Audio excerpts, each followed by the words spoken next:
Mesdames, Messieurs, bonjour! Bienvenue à un autre déballage de soirée peinture. Je suis en compagnie de l'ami Daniel qui va ouvrir ses boîtes. Bonjour Daniel!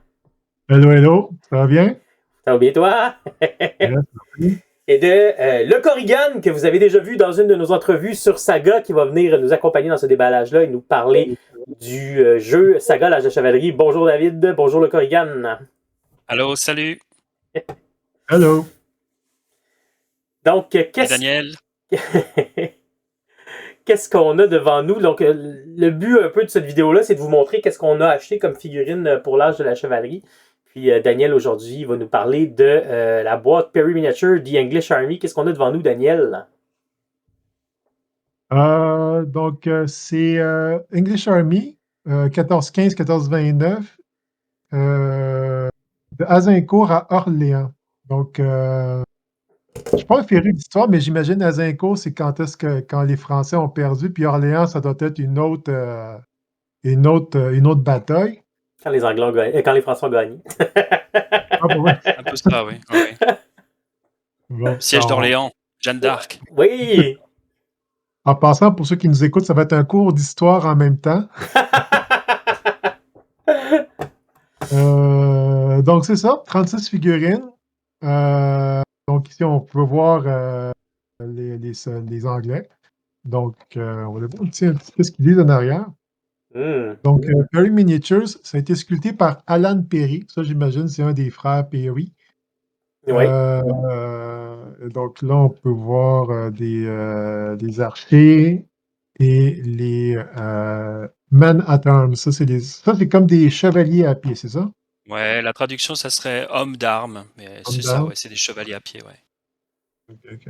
Puis pour situer les gens, là, Alan Perry, les frères Perry, Perry Miniature, c'est des anciens de Game Workshop. Donc, ils ont sculpté beaucoup de gammes de je sais pas Ah, oui. quelle, jusqu'à dans les années 2000, je crois.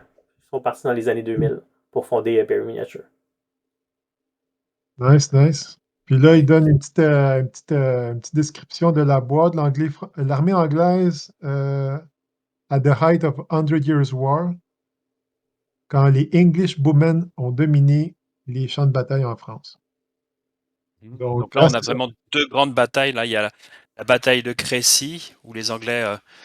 parce qu'il n'y a pas qu'une bataille où les Français se sont ramassés dans la boue. Là. Il y a eu Crécy avant, donc on est au XIVe siècle. Là. Et puis, évidemment, la grande bataille phare que tout le monde connaît, en tout cas que les Anglais vont toujours nous citer parce qu'ils oublient leur défaite, mais ils ont une bonne mémoire pour leur victoire. Donc c'est Azincourt, 1415.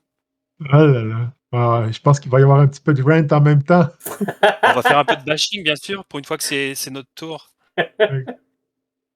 Euh, donc, l'avertissement, évidemment, 14 ans et plus, donc donnez pas ça à vos enfants. Et on va Ah. ouvrir ça. Ouh! Donc, ça, on met ça de côté. Il y en a un qui est chanceux, là. Ouais. Wow. Belle boîte. Qu'est-ce qu'on voit là-dessus? Ah, ils sont quand même grands, les bonhommes. Donc, ici, on voit. Attendez, je vais juste pour pas que le gris se mélange avec le gris, là. Donc, on peut voir six archers. Je sais pas c'est quoi leur. On dirait une armure de tissu ou une armure de cuir. Je sais pas c'est quoi exactement. Les arcs, les armes, ça, c'est quoi ça? Ce Ah, sont ça, c'est des... les pieux. Ouais, c'est ça, en anglais, stacks. C'est des pieux. Ils se protégeaient derrière des pieux parce qu'ils combattaient souvent de la cavalerie. Ah, Donc, ils plantaient des gros pieux en bois pour éviter que la cavalerie vienne sur eux. Donc ça permet de construire. Soit on peut les mettre sur les bases directement près des archers, ou alors on peut faire des bases séparées qu'on enlève juste avec le décor. Et c'est bien que ça vienne avec, là, c'est pratique. ouais. Ah, c'est cool, attends. Et on va Ouais. voir le verso. Les armures dont tu parles, là, c'est des espèces d'armures molletonnées, là, c'est un peu comme des pads. Ouais, C'est ce qu'on appelle le Ah, gambison? c'est ça. Ouais, le Ça, ouais. gambison. Ah, cool. J'essaye d'utiliser des mots simples parce que je ne sais pas qui nous écoute. Et C'est puis, vrai. si on commence à utiliser on va faire de la vulgarisation. Oui, c'est bon. Je vais voir si je peux. Hop. C'est Ah, ben quand oui. même, c'est quand même très bien détaillé pour vrai, là. Moi, j'aime bien. Ouais, non, c'est des belles figurines. Ouais. Qu'est-ce qu'on Les a? arcs C'est des sont belles bien. C'est des belles figurines et puis c'est très facile à monter surtout. Tu vois, c'est pas Hmm. compliqué. Ouais, ouais, ouais.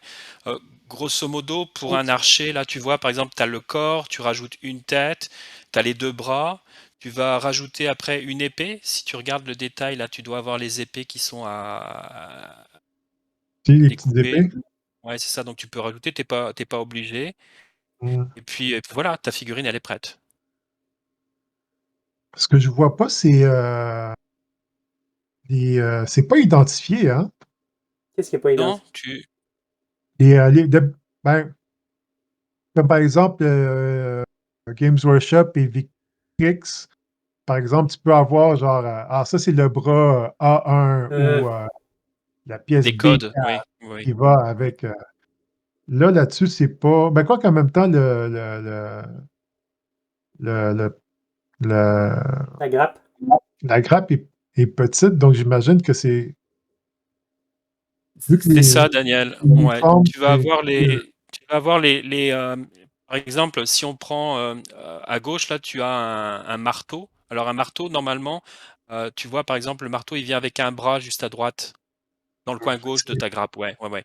OK, Et fait que donc, l'autre ça associé va à. ensemble, par exemple. Voilà, c'est ça. Et c'est un marteau qui sert, c'est pour constituer une figurine qui va planter justement les pieux. C'est pas un marteau de Ah, guerre, là, c'est pour planter les pieux.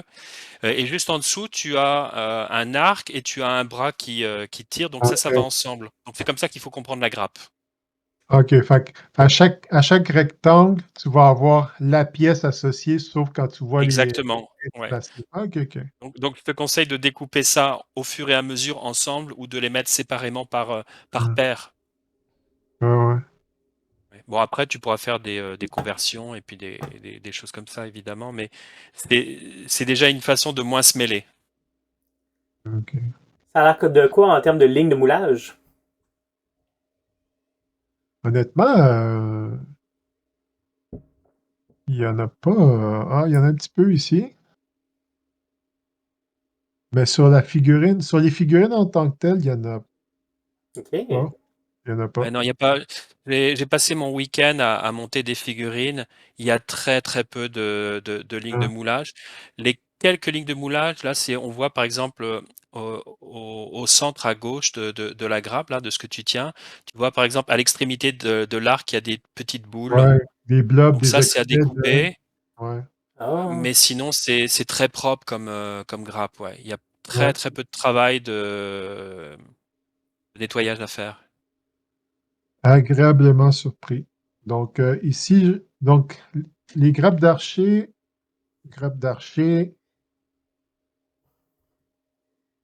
archer encore. Attends, Ouais, ça, ouais. c'est une boîte de Donc, 36 figurines, donc il y a quelque chose comme 24 archers Ouais. 24 et archers 12 hommes d'armes. et les hommes d'armes. Wow! Ils ont l'air de mauvaise humeur, en tout cas. C'est des Anglais. Mais les hommes d'armes, au premier coup d'œil, on dirait des chevaliers à pied. Est-ce que c'est la même Ouais. chose ou c'est deux choses différentes? En général, ce sont des nobles ou des petits nobles, oui, mais c'est pas des roturiers, quoi. Alors, Eux autres, ils rapport ont à des Saga, titres, hein? oui, oui, oui, ça c'est différents types d'armes. Ils avaient des espèces de lances. Une grande différence, puisque là c'est une grappe, donc on va dire des chevaliers pour faire simple, hein. Donc les hommes d'armes, on va dire des chevaliers.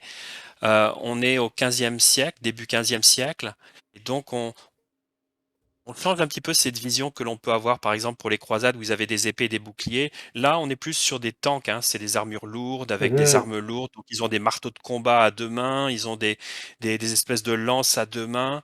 On utilise, tu vois, t'as pas de bouclier, il doit y en avoir un ou deux sur la grappe peut-être, mais le bouclier, tu le mettras avec quelqu'un qui a une épée ou un poignard, une dague, mais pas C'est ça? avec d'autres armes.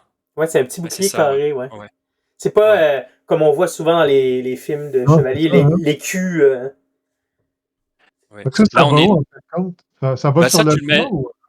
Oui, ça va sur le bras, mais encore une fois, c'est pareil, t'es pas obligé de le mettre parce que ils utilisaient pas vraiment les boucliers. Moi, j'en ai utilisé pour des armées en métal que j'ai constituées, mais c'était vraiment pour le fun, pour l'héraldique, les choses comme ça. Mais l'héraldique, ça va plutôt se constituer au niveau du plastron. Ils vont avoir des tuniques ou des choses comme ça.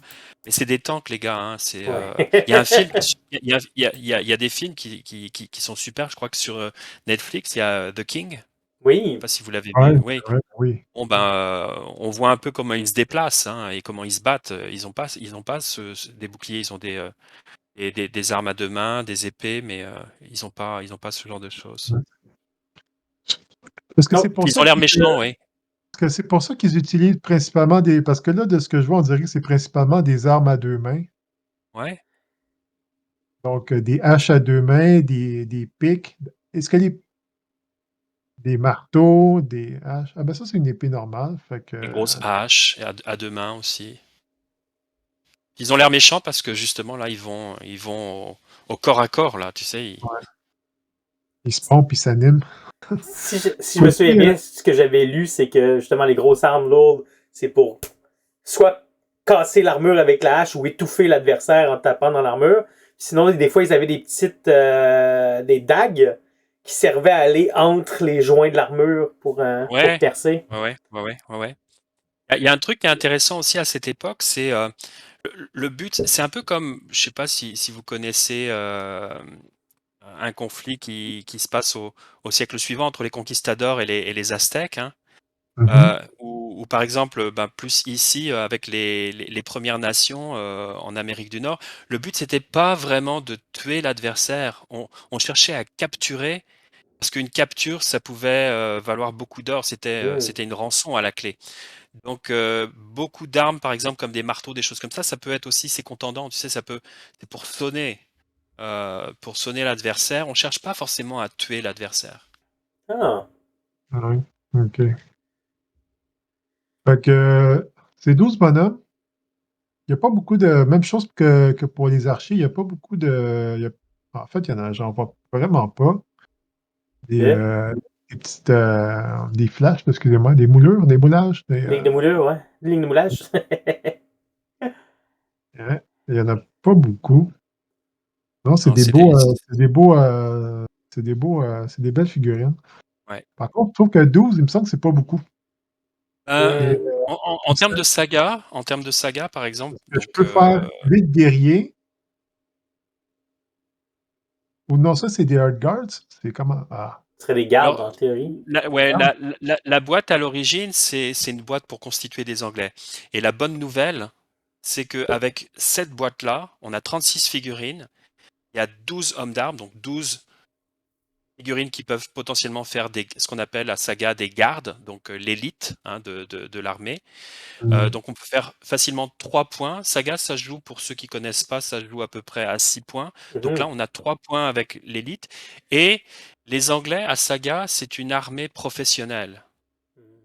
Donc il n'y a pas de paysans là, c'est des soldats professionnels. Et les soldats professionnels des Anglais, c'était des archers d'élite, là, les longbowmen. Donc on peut en faire 24. Avec 24, on fait 3 points, puisque les unités de guerriers ou les unités d'archers, là, pour les Anglais, c'est 8 figurines par unité. Donc on peut faire 3 unités de 8 et on peut faire 3 unités de 4 gardes. On a toute l'armée. La seule chose qui manque, c'est le seigneur. On Mm. peut aller mendier chez un copain qui a une autre boîte, ou alors peut-être prendre une figurine, puisque Perry fait aussi des figurines en métal Oui. pour avoir son seigneur. Mais la bonne nouvelle, c'est qu'avec cette boîte-là, on peut se faire une armée complète là, à 6 points. Et puis ça coûte, ça revient à peu près à 50 piastres la boîte. Quelque Ouais, chose de la bis, même. ouais. Ouais, c'est ça, à la bis. Mais là, Donc voilà, on a une armée complète là. peux-tu me D'ailleurs, refaire rapidement le décompte? Tu disais combien de points de guerrier, combien de points Ouais, de garde? alors pour ceux qui connaissent pas Saga ou qui sont curieux, les types d'unités à Saga, donc il y a le seigneur qui est le leader d'une bande, on va pas dire une armée parce que Saga c'est un jeu d'escarmouche, hein. Donc il y a le seigneur. Ensuite il y a ce qu'on appelle l'élite, donc c'est les gardes. Et avec cette boîte, il y a 12 figurines, ce qu'on voit là sur l'établi de Daniel. Donc 12 figurines, 12 divisé par 3, ça fait 4 gardes, donc 3 unités de 4 gardes. Et puis ensuite, avec les archers, donc les autres grappes, on a de quoi faire 24 archers. Et 24 archers, ça représente 3 unités de guerriers, donc 3 points. Donc on a 3 points de garde, 3 points de guerrier, Ouais. c'est 6 points. On a l'armée complète, c'est génial. Et on a de quoi faire aussi, puisque le plateau anglais va avoir la possibilité d'avoir une petite réglette d'un pouce sur combien c'est à peu près une réglette de M. Ça va être 6 pouces, je À crois. peu près, ouais. Ouais. 1 sur 6. Et on a les pieux qu'on va monter dessus. Donc on a tout ce qu'il faut pour faire la faction anglaise. Il faut juste les dés, les plateaux, et puis on est prêt à jouer. Et un seigneur qu'on ira émander ou prendre en ligne sur le site en métal, une figurine métal. Mais on a tout ce qu'il faut là. Des dés comme ça, vous voulez dire? Ouais, ça Ouais. c'est les dés rouges là pour jouer les Anglais. Ah, Jouer les Anglais, pour jouer les Castillans, pour jouer d'autres factions. Mais ah ouais. là, tu as tout ce qu'il faudrait. Si tu voulais par exemple jouer du maudit anglais, ben, tu as tout ce qu'il faut là. Pour vrai, Là, pour 50 $, une armée complète pour un jeu, c'est une aubaine. c'est pas Il y mal, a hein? également Ouais. un petit pays ici. Ouh, c'est beau ça. Qu'est-ce que c'est? English Army 1415-1429. Donc, je pense que c'est une descriptif des différentes armures, on dirait. Donc, Ah, bassinet avec un avantail ou un camail. Je ne sais pas, c'est comme ça doit être le casque ici. Là, hybride avec un gorget. Donc, ça, c'est pour protéger. Donc, en gros, ça, c'est super bon pour vrai, parce que je pense qu'il fait un descriptif historique des différentes façons d'organiser ton armure, de la customiser, excusez-moi de l'anglicisme. Donc, armée anglaise oblige. Ici, vous voyez le bouclier que vous me disiez, le Shield with Bush. Je ne sais pas c'est quoi. Bush, ça doit être la petite. Ça doit, ouais. Les jupons, etc. Qu'est-ce qu'on a à Des l'intérieur? lances. Oh, Ah, oh, oh, wow. des drapeaux. tu peux Donc, voir en haut à gauche la bannière d'Henri V. Oui. ouais. John Plantagenet, le duc de Bedford, qui est devenu régent de France, avec le petit contexte historique encore. Thomas Plantagenet. Donc, ça, c'est toute la famille de Plantagenet, ça. Ouais. Faut savoir, pour ceux qui ne connaissent pas, que oui, ce sont des monarques anglais, ce sont des nobles anglais, mais à l'époque de la guerre de 100 ans, certains nobles anglais ont des possessions en France, certains Hmm. nobles français ont des possessions en Angleterre. Ce sont des familles en fait qui datent de l'époque de la conquête normande, et donc ce sont des familles qui parlent français. Pendant 300-400 ans, on parle français en Angleterre, en tout cas la noblesse, l'aristocratie. Et c'est des histoires de famille un peu là. Oui. Ouais, ouais. Il y a beaucoup de possessions anglaises en France, là, le nord de la France, et puis donc les villes comme par exemple Calais, mais également aussi le sud-ouest, hein, des villes comme Bordeaux. Euh, hein, ce qu'on appelle les faux français à l'époque. Ça y est. Oh boy. Il y a à côté de Bordeaux encore le château du Prince-Noir qu'on peut voir hein, quand on Ouais, traverse le pont d'Aquitaine, si je me souviens bien. ouais. Un autre Plantagenet, c'est Richard Cœur de Lion. Oui. Ah, ben oui. C'est de l'Anjou ou du Poitou-Vin, ça. Et, on le représente tout le temps à parler anglais dans les films, mais il devrait normalement le faire parler français, parce que je sais pas s'il parlait beaucoup anglais, le gars. Fait que ça ces bannières-là, on peut les découper Ouais, puis les coller sur nos figurines, dans le fond, si je me trompe pas. ouais, exact. Ouais. Donc, super bien. Par Et- contre, je pense qu'il y a une petite erreur d'impression Ah, zut. pour celle-là. On dirait que la bannière est un petit peu décalée à la fin. Fait que si vous voulez jouer style Walter Ogenfort, désolé. On coupe un petit peu avec le couteau. Exact, vous coupez un petit peu, puis vous arrangez ça. Sinon, le reste, pour vrai, c'est super bien. Et, vous avez l'historique, donc vous pouvez faire des recherches. Bon, j'allais dire Wikipédia, mais historiquement, des fois, Wikipédia, c'est pas une source reliable, donc je vous conseille d'aller voir des livres d'histoire. Ce qui est Et intéressant là, avec ces bannières-là, c'est que je ne sais pas pour les Anglais, parce qu'ils disaient que souvent ils étaient en armure blanche, c'est-à-dire sans tissu par-dessus. Mais s'il y a des corps avec des tissus, vous ne savez pas quelle couleur mettre, ben vous pouvez vous fier sur l'héraldique que vous allez voir sur les drapeaux. Par exemple, celui que tu pointais, Dan, c'est noir et blanc. Ben, tu peux faire ton tissu noir et blanc, puis quitte à essayer de reproduire les petits symboles aussi. Hein. Fait que ça donne une idée de comment peinturer les chevaliers. ben ouais, Si vous regarde, aimez pas ça, par exemple, ben, ici, là, juste un Thomas, dry brush métal. Ouais. par exemple, le chevalier ici porte la bannière de Saint-Georges, mais Saint-Georges, c'est une bannière différente, j'imagine, parce que ça, c'est un saint, donc c'est pas un noble Non, local. la bannière de Saint-Georges, enfin, la croix rouge sur fond blanc, c'est la croix de Saint-Georges. C'est l'emblème de l'Angleterre jusqu'à aujourd'hui d'ailleurs. Hein. On retrouve ça aussi dans beaucoup de drapeaux des provinces canadiennes. Fait que ça, c'est comme une bannière passe-partout, en fin de compte, Ouais. C'est ça. quand tu veux faire ton armée, parce que le gars ici, vous voyez le lien, Les là. coquilles, là. Ouais, c'est ça, exact. Donc, il y a des Tac, associations à faire. Il y a des étendards chaque, ici. Ça, j'imagine, ouais. sont beaucoup plus longs à couper. Euh, Il faut faire attention, par contre, avec ça, parce que vu que le papier est blanc, quand vous collez, je pense que vous devez peindre l'intérieur noir, Ah, le peut-être. bord noir. Parce que sinon, vous allez vous retrouver avec du blanc en bordure. Puis souvent, quand vous collez ces bannières-là, si vous n'êtes pas super précis, ben, tu sais, vous allez voir le noir, le blanc qui va apparaître de l'autre bord. Donc, c'est ça. Moi, je vous conseille de peindre un petit peu l'intérieur noir. Puis Mhm. quand vous, quand vous les collez, ben, vous repassez sur les bords Bonne avec idée. un, ouais, avec un. Voyons, je perds mes mots aujourd'hui. Qu'un marqueur Et avec là, un Mais pinceau. un c'est parce que tu marqueur, es exact, ému. merci. Exact. Moi, moi, je vais utiliser ça pour faire des bourguignons, en fait. Fait que je vais faire un peu des deux. Et là, vous avez les archers anglais. Là, vous avez même des exemples de peinture, comment les faire. Ouais. Elle Et, représente aussi un peu les figurines de la boîte. Hein. Elles sont peintes, mais ça représente aussi les postures qu'on va trouver dans la boîte. Donc, en fonction des figurines que tu vois là, tu peux aussi assembler tes figurines. ouais. Mhm. Puis là, je vois qu'ils ont toutes des croix rouges. Ça, c'est pour les Anglais, mais est-ce que c'était obligatoire qu'ils aient ça ou Non, non, non, non, non. Le problème, c'est que, enfin, c'est le problème, puis c'est un gros avantage pour nous aussi, pour nous hobbyistes, c'est que les armures à l'époque, je viens d'expliquer que c'est un peu les mêmes personnes, c'est un peu les mêmes familles, tout ça. Hein.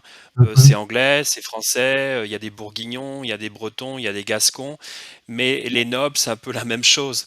Et donc, l'armement, il est très similaire d'une nation à un autre. Et au bout d'un moment, bah, il va falloir qu'ils se distinguent sur les champs de bataille et ils vont opter pour des croix de différentes couleurs. Donc, les Ouais. Anglais, eux, c'est Mhm. la croix de Saint-Georges, c'est cette croix rouge que l'on voit sur leurs emblèmes.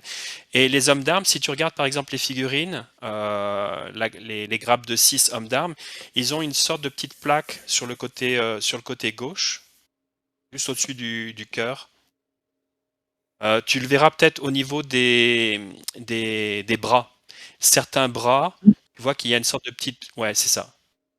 Ouais. Et donc, c'est Mhm. tout petit, hein, c'est tout petit là. Ah, Et ouais, donc là, donc cette partie-là, tu la peins en blanc et tu fais une croix rouge dessus. Donc ça, c'est pour ouais. différencier des Anglais. Les Français, eux, avaient la croix de Saint-Michel, c'est une croix blanche. Euh, Jeanne d'Arc, quand elle va voir le roi de France, elle parle au nom de Saint-Michel. Et Saint-Michel est le saint patron. Vous connaissez le mont Saint-Michel. Oui. Euh, donc Saint-Michel, c'est le patron de la France. Donc il y a aussi La croix de Saint-Denis, qui est une croix blanche, je crois également aussi, ou Saint-Martin, c'est les bannières bleues. On trouve ça finalement sur le drapeau du Québec, hein, ce Ah ouais? drapeau bleu avec la croix blanche. Donc on peut remonter à cette époque-là. Les Bretons, moi je viens de Bretagne, donc nous on a ce qu'on appelle en breton le croise-du, c'est une croix noire qui date de l'époque des croisades, en 1188. Donc le pape avait distribué différentes couleurs aux croisés qui partaient en Terre Sainte. Donc rouge pour les Anglais, blanc pour les Français, noir parce que les Bretons à l'époque c'était une entité séparée, on n'était pas encore une partie de la France, donc il y avait cette croix noire pour les nobles et puis les croisés bretons.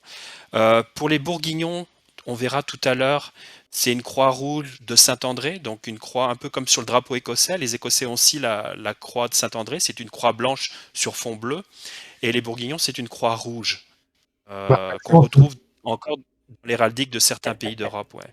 Donc, donc les ben, croix, il y a différentes couleurs, et puis, mais après, on peut très bien décider de ne pas peindre si on veut, par exemple, se faire une armée générique.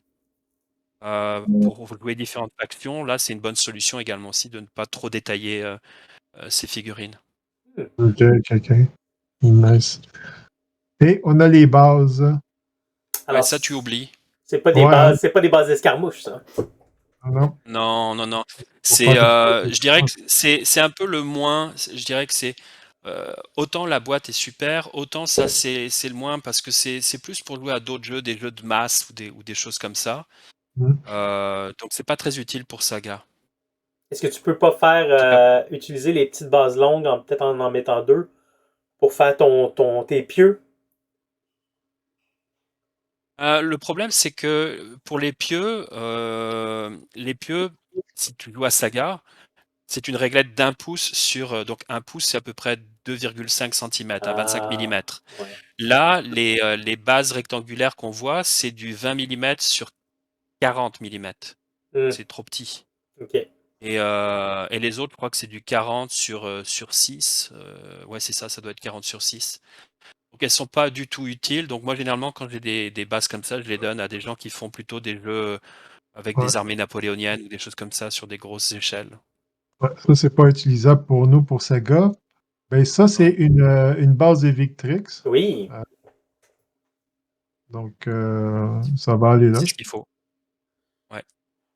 Toi, Daniel, c'est ce que tu vas Ça, c'est prendre du, des bases plastiques Victrix 20 mm ou 25 mm? c'est du 25. Ça. C'est les 25. Toi, David, qu'est-ce que tu utilises comme base? Moi, j'utilise ça également aussi. Alors, j'aime bien le MDF. Pendant longtemps, j'avais du plastique comme ça, mais j'aime bien du MDF. Donc, il y a des compagnies, par exemple, comme Warbase ou Sarissa. Donc, j'utilise des bases de 25 mm rondes pour toute mon infanterie. Euh, c'est du 2 mm d'épaisseur, donc c'est c'est petit. J'aime pas les sabots Games Workshop, moi. Je me suis totalement émancipé Ouais. de Citadel à ce niveau-là. Et pour la cavalerie, là, il n'y a pas de cavalerie, mais pour la cavalerie, on a des bases de donc 1 pouce sur 2, donc c'est 25 mm sur 50 mm. Et puis j'aime bien, moi, il y avait une discussion l'autre jour sur Discord. Euh, c'est le must d'avoir des peel bases, donc des bases pas rectangulaires complètement, mais avec un bout arrondi sur les côtés. Mais voilà, c'est ce que j'utilise pour la cavalerie, mais 25 mm. Et puis surtout, c'est que là, on parle de saga, mais il y a plein de jeux d'escarmouches. Et beaucoup de jeux d'escarmouches utilisent de plus en plus, en fait, c'est un peu comme une sorte de norme. Ouais, un Donc, standard. you can't go wrong, là. Tu peux pas, ouais, je sais pas comment dire ça en français. Tu peux pas te tromper. On peut pas se tromper. Ouais. On peut pas se tromper avec du 50 mm, pardon, du 25 mm rond comme ça. Hmm. Ouais. Petite question. Ici, on peut voir. Moi, à première vue, je pensais que c'était un problème de moulure, mais la, la, l'armure complète, la full plate, comme on dirait, là, est pas full plate. Je veux dire, ce que je veux dire, c'est qu'en arrière, ici, là, c'est du tissu, hein, derrière la jambe du soldat. On dirait. Hmm. Ouais. Ça va dépendre des figurines, mais certains avaient juste, par exemple, la plaque de métal attachée avec une lanière de cuir. Donc, ouais. OK. OK. Donc, OK, parfait. Donc, c'est du métal jusqu'en arrière, puis en arrière de la jambe, ça va être du tissu à peinturer. OK. Je vais aller chercher ma boîte pour regarder. Donc, c'est à ça que ça Je ressemble. vais Oui. On va mettre ça de regarder côté. la mienne également aussi, là. Ouais, t'as Ouais. raison, ouais. J'en ai une toute assemblée, là, comme ça. Wow! Ah ouais. Et ça, c'est Ouais. l'armure. Non, J'ai lu la monographie de Georges Minois sur la guerre de 100 ans. Il explique que ça devient, plus ça avance, plus l'armure est. Il y a des avancées technologiques dessus, là, même si c'est une armure. Puis plus ça coûte cher à faire. Puis la perdre, elle est brisée, c'est 100 ans de guerre. Fait que ça devient un fardeau pour les chevaliers de s'équiper. Et j'imagine qu'ils doivent économiser des fois, peut-être en n'ayant justement pas des plaques partout autour de la jambe, par exemple. hmm. Bon, je vais ranger ça. Excellent. T'as Fait une que belle boîte. Alors, on parlait des Anglais, mais avec cette boîte-là, et puis on fera peut-être un résumé à la fin, mais avec cette boîte, les archers, par exemple pour Saga, il y a d'autres armées qui vont avoir des archers. Donc avec cette boîte-là, on peut faire des Français, on peut faire des Écorcheurs, on peut faire des Bourguignons, on peut faire Ah, ben des oui. Bretons, on peut faire des Écossais. Il y a plusieurs armées qui vont utiliser les archers. Là, c'est vrai que les Anglais, bon, c'est principalement la moitié de l'armée, ça va être des archers, là. mhm. Mais par exemple, pour les autres armées que je viens de citer, toutes ces armées peuvent avoir des levées, donc c'est-à-dire la piétaille là, et puis ce sont des levées de 12. Donc avec la boîte qu'on vient montrer, par exemple 24 archers dans cette boîte, on peut faire deux levées pour une autre faction, ou on peut faire deux levées pour deux différentes factions. Donc Ah c'est une belle oui. boîte, hein, c'est vraiment une boîte à avoir celle-là, c'est vraiment une boîte de base. Parce qu'on aura une autre vidéo sur la boîte française. Mais dans la boîte française, il n'y a que des arbalétriers, si je ne me trompe pas. Puis, si tu fais la Non, comp. Non, il y a des archers dans la boîte française? non, non, alors voilà, oui, d'accord, ok. Donc Dans- dans- il y a en arme de tir, En tu arme veux de dire. tir, oui, c'est ça, exactement. Oui, oui, oui, oui, oui, il y a que des arbalétriers, oui. Donc, si je veux faire Il y a de quoi constituer après des. la compagnie d'ordonnance, qui est la deuxième partie, je pense, à partir d'Orléans ou dans ce coin-là, dans Saga, là, ils ont Hmm. que des archers, ils n'ont plus dans l'arbalétrier. À ce moment-là, je vais vouloir la boîte anglaise pour aller me faire mes levées d'archers, c'est ça? En fait, mes guerriers archers. Non, parce que moi Ah, j'irais après plus sur une autre. Ouais, j'irais plus sur une autre boîte. Ça serait la période War of the Roses. ah oui, ok. Ouais. Donc Pas après, on est ça? plus sur la période après 1450, parce que les compagnies d'ordonnance, c'est 1445. Là, Ok. on est sur encore, on est début 15e, tu vois. Et les compagnies d'ordonnance, c'est après 1400. Donc en France, c'est 1445. Donc on est sur la période 1450 et plus tard. Donc la deuxième moitié du 15e siècle. Et on voit qu'au niveau de l'armure, il y a eu une évolution également aussi. Et les péris donc, ont deux types de périodes pour le 15e, pour le Moyen Âge. Donc il y a la période Agincourt. Je crois, tu peux remontrer la boîte, s'il te plaît, Daniel? Yep.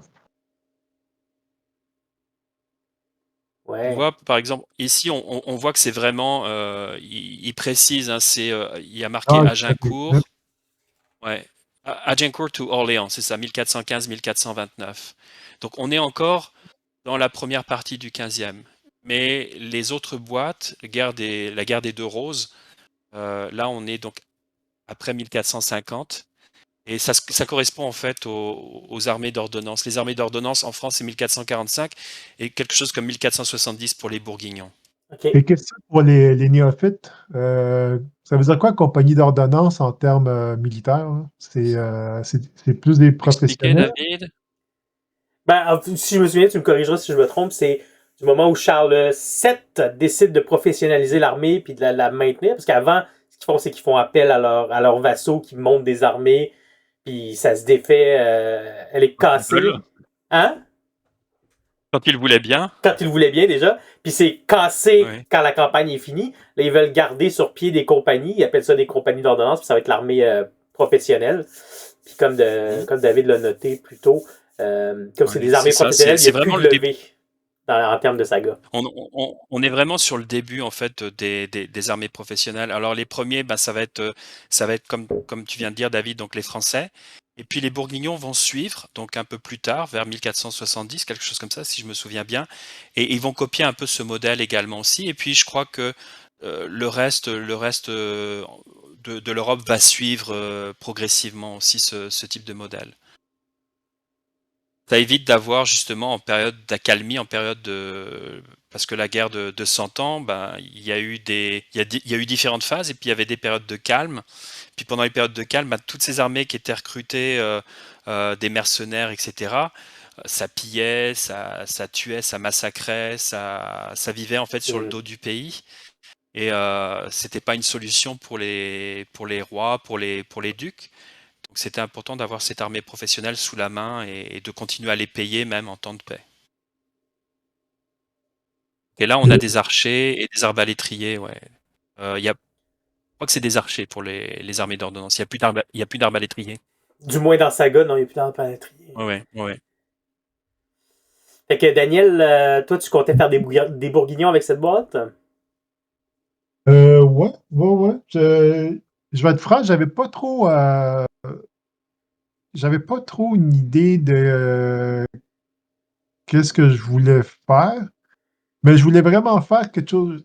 euh, c'est clair que je voulais faire Bourguignon, mais j'ai comme acheté les 4 boîtes en fait pour diversifier. Parce que de ce que j'avais compris, les Bourguignons, c'était pas pêle-mêle, mais c'est multi-rôles, hein, d'une certaine façon. Ils peuvent avoir des chevaliers français. Ben, tu peux jouer à la française comme tu peux jouer à style à l'anglaise. Avec beaucoup d'archers, de ce que j'ai compris, là. Euh, fait que moi, j'ai acheté les diverses boîtes pour justement avoir ces options-là et pas tout le temps amener la même liste, là. Tu sais, Bah, avoir. les Bourguignons, je dirais que c'est. J'ai regardé un peu tous les plateaux, donc c'est vrai que on va au début vers un plateau qui nous plaît pour des raisons qui sont pas forcément les bonnes, hein. Tu vois, par exemple, bon ben, venant de Bretagne, j'avais envie de jouer des Bretons, mais c'est peut-être pas après le plateau que je vais trouver le plus sympa à jouer. Et j'ai regardé donc les différentes factions. J'ai des Hussites puisque mon épouse est tchèque également, et puis j'ai Ouais. vécu longtemps là-bas, donc j'ai envie de jouer. Euh, j'avais un, un wagon, bah, il est loin là, donc je suis en train de peindre des Hussites là en ce moment. Mais donc on fait je dirais des factions de cœur peut-être au début, mais après en termes de jeu, il y a des factions qui vont être un peu plus attrayantes. Et les Bourguignons, c'est vraiment une belle faction. Les Anglais, comme on a vu là, c'est des armées, c'est des armées orientées sur le tir, donc beaucoup d'archers, et puis des fantassins. Donc on y va là, puis c'est vraiment le fun à jouer les Anglais. Je dis ça comme ça, mais c'est vraiment une super armée.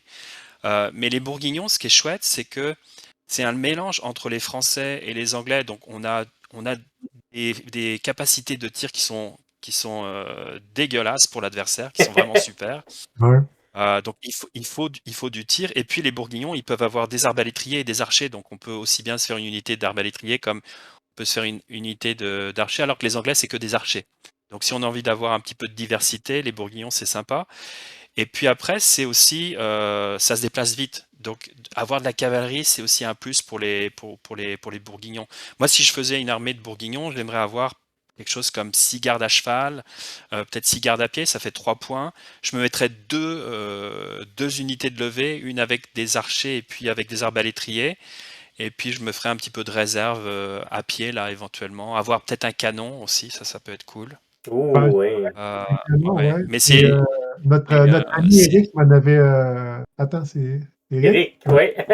Eric, ouais. Eric, il avait amené son canon parce que j'ai joué avec son armée à l'événement de Figurines et légendes que vous pouvez voir là, sur les réseaux sociaux. Là, et je ne sais pas il y a des photos. Il y a pas une vidéo qui a été tournée Il n'y a là-dessus. pas eu de Non. vidéo, mais il y a des photos qui commencent à sortir. Là.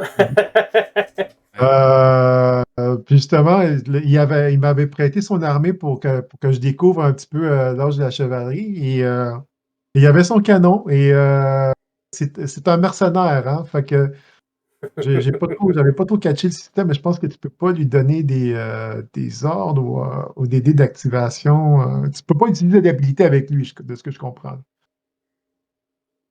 Et, Les mercenaires à saga ou les spécialistes, ça dépend lesquels, mais normalement, ils ne peuvent pas utiliser les capacités avancées c'est ça, du plateau. exact. C'est ça, ouais. Ouais, ouais. Fait que, ouais, non, c'est ça, lui, il avait déjà planifié une armée là, avec le canon, puis ça a l'air intéressant pour vrai. Parce que c'était les débuts des. C'était le début des canons, fait que c'était pas quelque chose qui était. Pas comme un canon maintenant, c'était comme un truc qui était sur deux beams de bois, puis pouf, that's it. On appelait ça une bombarde, là. C'est ce qu'il a. Ah, ok, C'est un ok. canon un peu primitif, là, ouais. Fait que, non, c'est ça. Puis j'ai beaucoup aimé jouer cette armée-là pendant l'événement parce que il y avait de tout. Et le plateau des Bourguignons euh, te force à collaborer entre les unités. Et ça, j'aimais bien la dynamique. Ah, ok. Ouais, quand Ouais. par exemple, il y en a une qui te permet d'activer une unité de tir, une unité pour un tir, puis il y en a une autre pour la charge. Il y en a une, si tu charges à une unité qui s'est fait tirer dessus, tu as des bonus. Donc, ça force la coopération. C'était vraiment le fun. J'ai beaucoup aimé. Fait Il que, y a des capacités comme tir croisé, donc tu as deux unités également aussi qui. Ouais, non, c'est ouais, un beau plateau là. Ouais, ils ont bien travaillé ça. Ils font toujours un classement au début du livre selon la difficulté du plateau. Ils l'ont mis comme un plateau facile à jouer, difficile à jouer. Ouais, je regarde le livre là. Euh, les Bourguignons, c'est. Alors ils le mettent comme trois, je pense. difficulté de 3 étoiles, donc ce qui est Ah de plus ouais. difficile. Hein, Ok. ouais, ouais. Je sais pas si tu vois. Oui, oui, oui. Ah ouais. Ouais. Donc 3 étoiles, mais bon, après, moi je me fie pas trop à ça, tu sais, cette difficulté-là, je pense que c'est plus la personnalité du joueur, Ok. le feeling. Ouais, j'aime bien jouer, tu vois, quand il y a du mouvement ou des choses comme ça. Donc par exemple, jouer les Flamands, c'est une armée avec des piquiers, avec un wagon également aussi. Donc je pense que c'est assez lent. Je sais que ils le mettent à 3 étoiles quand même aussi. Les Suisses, 2 étoiles, mais c'est pareil, les Suisses, des- c'est de l'infanterie avec des longues piques. Et c'est pas mon truc également aussi. Donc je pense que c'est plus également aussi le plaisir. Il faut pas trop regarder ce tableau-là, mais vraiment se faire Ok. plaisir, aller vraiment sur. C'est ça qui est le plus important pour moi. La difficulté, chaque faction va avoir une saveur différente. Donc faut y aller vraiment au feeling. Euh, Ce qui intéresse le plus, la peinture, le background, l'historique de la faction, puis le style de jeu également aussi. Est-ce que c'est de la cavalerie? Est-ce que c'est des pavés de fantassins avec des piques? Est-ce que c'est une armée basée sur le tir? Je pense que D'ailleurs, c'est très très. Ça dépend des joueurs. d'ailleurs, j'avais une question. Les pics, il y en a pas dans l'armée bourguignonne. Non, non, tu laisses ça aux Suisses. Oui, oui, je dis les Suisses parce qu'il y a ce qu'on appelle les guerres de Bourgogne, et puis les Bourguignons et les Suisses Ils vont taper. Ah ouais. se sont battus ensemble, oui. Mais les armées avec les piques, on va retrouver ça chez les Écossais. Il y a deux manières de jouer les Écossais. Tout le monde connaît le film Braveheart. Là, on les voit avec Hmm. des grandes lances Ah, comme ça. les On appelle filtrons, ça le schiltron, c'est ça, ouais. Donc il y a cette manière de jouer les Écossais, puis il y a une deuxième manière de jouer les Écossais. Puis ça, c'est quelque chose de cool qu'ils ont fait dans le livre, c'est que certaines factions, il y a différentes manières de les jouer en fonction de l'époque aussi. Mais si on prend par exemple les Écossais sur le continent, lorsqu'ils viennent aider les Français à combattre les Anglais, là, donc à l'époque de Jeanne d'Arc, là ils ont plus de piquets alors qu'ils en avaient. La deuxième faction avec des piques, c'est les Flamands, donc les cités flamandes, et puis après ce sont les Suisses. Mais il n'y a pas de pic pour les Français, il n'y a pas de pic pour les Anglais, pour les Bretons, pour les écorcheurs. Donc c'est pas tout le monde. Par contre, on peut avoir des unités de piquiers, je crois, dans les mercenaires. Donc OK. ça, c'est quelque chose qui est super dans ce supplément, c'est que toutes les factions peuvent faire appel aux mercenaires. Donc contrairement aux autres âges à Saga, où c'était certains types de mercenaires par rapport à certaines factions, c'était limité. Là, il n'y a pas de limite. Donc, chaque faction peut recruter les mercenaires qu'ils veulent. Donc, si on veut se faire plaisir et se faire une unité de piquet, c'est tout à fait possible. Si tu veux jouer Daniel des Bourguignons et avoir une petite unité de levée avec des piques, il y a ça dans le livre. Je pense que je vais essayer. Hein. C'était intéressant parce Ouais. que ça va un peu avec l'esprit, comme si tout se répandait un peu partout dans les styles et les modes de guerre. Puis dans les boîtes de Perry, souvent ils vont dire, ben, cette boîte-là, on l'appelait armée française, armée anglaise, mais vous pouvez l'utiliser pour les chevaliers du Ouais. continent, ce genre de choses-là, parce que c'est assez répandu pour que tout le monde y ait accès. Là. Donc c'est la même chose avec les mercenaires, je comprends bien. Je lisais cet après-midi un article sur justement, parce qu'on peut se dire, non, il y a quand même des limites. Les Français, ils n'ont pas recruté des mercenaires anglais, des archers anglais ou des choses comme ça. Mais si, justement. Il y a un épisode, je crois, où les bourgeois de Paris donc, envoient des troupes, donc des Français, et ils sont accompagnés d'archers anglais. Ah. Donc, en fait, dans ce livre, en fait, tout est possible. Et puis, c'est ça qui est super. Les Bourguignons, ils ont été alliés des Anglais. Les Bretons ont été un moment alliés des Anglais et puis un moment alliés des Français. Donc, pour ceux qui ne connaissent pas cette période, la guerre de 100 ans, et puis après, vers la fin du siècle, la guerre des Deux Roses, on est, je dirais, dans l'imaginaire de Martin. Là, c'est le trône de fer. C'est les alliances qui tournent, je tourne la tête et puis je me prends un coup de poignard dans le dos et c'est que ça la guerre de 100 ans. Ah C'est ouais. que ça. Ouais. Et des gens qui vont se battre les uns contre les autres et puis 10 ans plus tard on les retrouve en train de se battre côte à côte contre un autre. C'est génial. C'est un Excellent. siècle de pourri, de traîtrise, et de loyauté aussi. Hein. De loyauté, il y a des chevaliers, il y a des nobles, dans tout le sens du terme. Est-ce qu'on passe à... Vas-y, Daniel. Est-ce qu'on passe à une autre boîte? Ben, en fait, si vous n'avez rien d'autre à dire sur la magnifique boîte des Anglais, je mettrai fin à cette vidéo. Puis, je vous invite à venir nous voir dans la prochaine vidéo qu'on va faire. On va ouvrir les autres boîtes. Est-ce que vous avez quelque chose à ajouter, David, Daniel? Pauvre Daniel, là, il va falloir attendre longtemps avant d'avoir une autre boîte. Ben, t'as 36 figurines là que tu peux déjà commencer à assembler. Là, Ouais. il y a du travail. Théoriquement, je pourrais me faire mon armée d'anglais tout de suite. Là. Oui, tu peux faire des anglais ou comme on a dit, tu peux te faire des unités d'archers que tu pourras utiliser pour jouer aussi tes bourguignons ou pour jouer aussi tes français. Donc, tu vas constituer des archers qui sont polyvalents là pour différentes boîtes, enfin pour différentes factions. Exact. Excellent. Ben, merci beaucoup, Daniel, pour le unboxing. Merci, Le Corrigan, d'être avec nous. Puis la boîte que vous pouvez trouver chez The English Army 1415-1429, que vous pouvez trouver chez Perry, qui est aussi maintenant disponible à l'Abyss, si ça vous tente de vous lancer dans la guerre de 100 ans. Et sur ce, je vous dis à une prochaine vidéo.